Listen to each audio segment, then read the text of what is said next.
Reading a world's air is not the same as being called.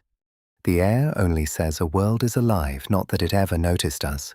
So could a world be doing more than living? Could it say hello? From a mark left by accident to a message sent on purpose.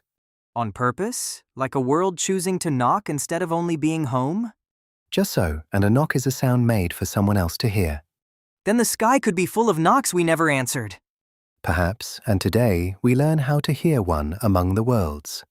The sky that might be calling, and we are finally learning to listen.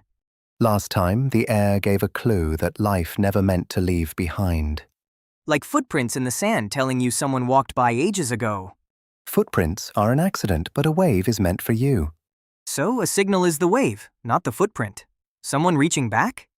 That one change turns a quiet world into one that chose to speak. Reading air asked if a world could live. This asks if it is awake. A message on purpose is the clearest hello a world could send. But space is huge and empty, so how would a tiny hello ever reach us? The fastest messenger there is, the light that carries every star. A beam of light racing across the sky to carry someone's single word. And a word on that beam crosses the years between stars whole. So we point our biggest ears at the sky and wait for a hello? We point great dishes at the stars, yet the sky is never silent. Not silent. Is space not the quietest place there is? To our ears, yes, but in radio the whole sky hisses with natural noise. So the stars all hum at once, and a hello is lost inside the crowd. That is the puzzle. Nature smears its noise across every note at once. Then how could one small voice stand out from a whole roaring sky? By doing what nature almost never does, singing one pure note. A single note, like one clear whistle cutting through a noisy stadium. One clear tone at a single pitch, a note the stars never make. So we listen across millions of notes, hoping one rings out alone. We sweep the sky note by note for one that should not be there. It is like reading the air, only now we read the sky for one sound. We learn to read a world's air and now to hear its voice. Say a real tone did ring out. How many worlds could even send one? Ah, that is the grandest guessing game of all, played link by link. A guessing game, so we cannot just count them like stars in a photo.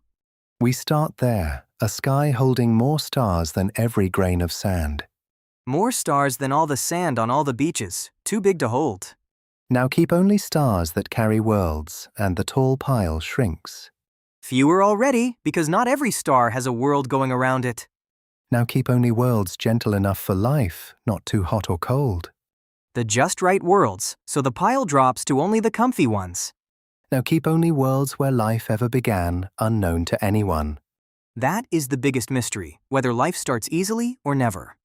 Now keep only worlds where life learned to signal, smaller still. So each step throws most away, and only a handful reach the end. And the last step is sneakiest, how long a world keeps its signal on. You mean a world might call a little while, then fall quiet forever? Every link is a guess, so the answer is a chain of maybes. A chain of maybes, so anyone with one firm number is only pretending. Wisely put, we can honestly give a wide range, but never a true count. The honest answer is not a number, but a shrug with hope inside. And here is what makes the whole guess wobble so wildly. Wobble how? Does one guess really change the answer that much? We multiply the guesses, so one nudge nudges the whole. So if I feel hopeful about one link, the answer swings way up high? Just so, and picture the sky then, alive with countless little voices. A sky crowded with hellos, so surely one would find its way to us. But nudge it the gloomy way and the sky empties to nothing. From a crowd to almost no one, from one changed maybe. So careful people land everywhere, from a lone to a crowded sky. And both answers are honest, because nobody knows the missing pieces. Both are honest, so we keep an open mind, not a number. An open mind and an open ear, so we listen not guess. So let us ask what our listening has actually found. So have we been listening, or is this still just a someday plan? Oh, we have truly been listening, patiently, and for a very long time. For how long? A few years or a fair chance for the sky? For lifetimes of sweeping, longer than you have been alive. Star after star for lifetimes. That is a lot of patient listening. And here is what all those years of listening have brought back. Go on after all that. What did the sky finally say back to us? So far, nothing at all, only the old familiar hiss.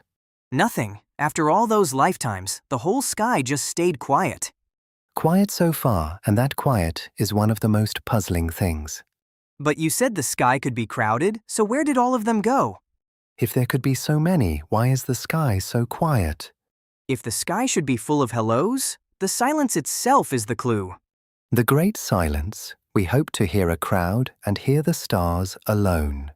The great silence, that sounds a little lonely and a little exciting. Just so, for a silence this deep is a puzzle begging to be solved.